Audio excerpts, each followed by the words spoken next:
Hudgins and my speeches on social media, and these are my audience members. Hey, I'm Daryl. Hey, I'm Rachel. Hey, I'm Russ. You have heard it said many times before that social media has grown tremendously and is continuing to grow each day.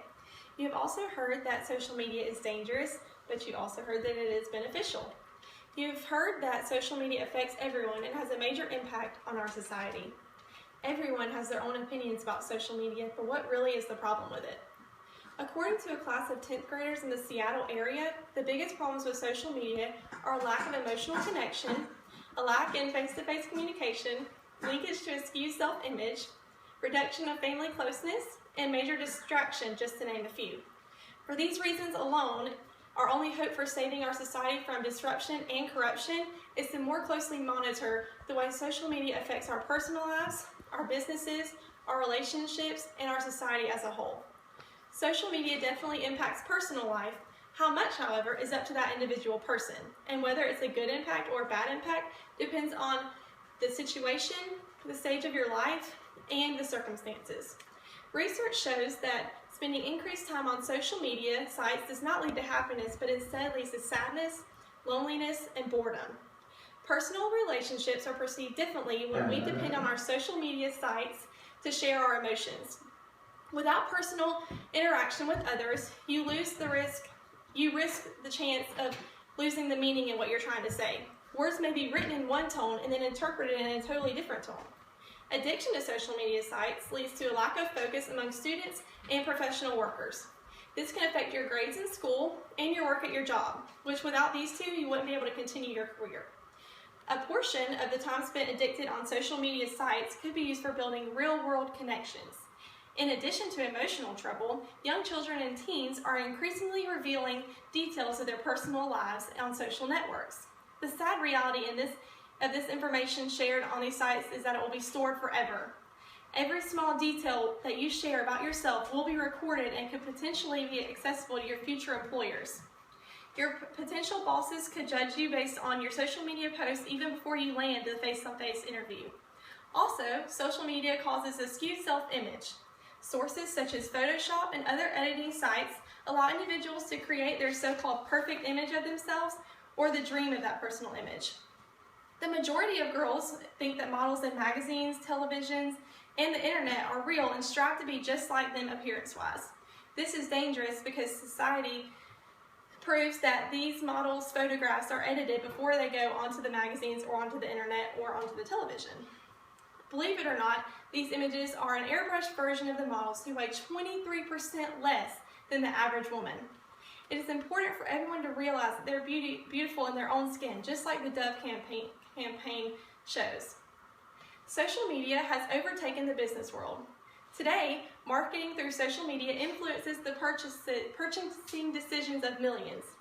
Businesses create content that finds specific demographics in their target markets. Social media networks also measure and provide statistics on consumer engagement. Any business can target customers using criteria such as their age, their gender, their location, and other factors as well. This targeting advertising model gives businesses especially powerful operating tools. For example, LinkedIn allows employers to build business connections to find jobs as a research tool to find out about someone before you hire them, before you work with them, or before you start to work for a business. We are finding huge changes in the way that we live, the way that we work, and the way that we interact with others. Social media platforms have become an important part of our daily lives to millions of people around the globe. This trend will continue to grow and create changes in our personal and social lives over the years. We're living in the age of social networks, and in the last 5 years, the digital ways of human interactions have turned our relationships upside down.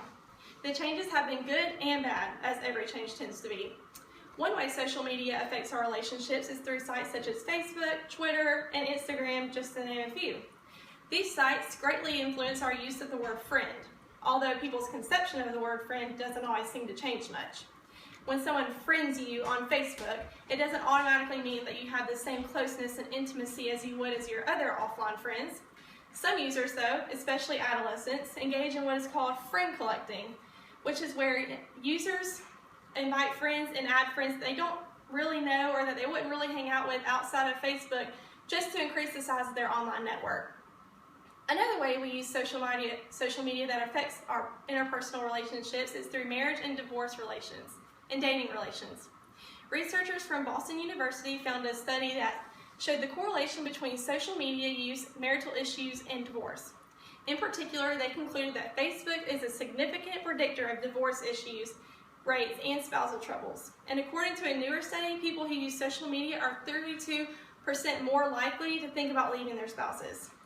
This topic is more important than our society understands and gives attention to.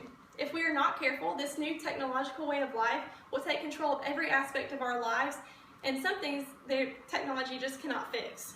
Social media spreads false information, it invades privacy, it can cause stress and relationship problems, it's a source of major distraction and a waste of time, and it decreases face-to-face communications.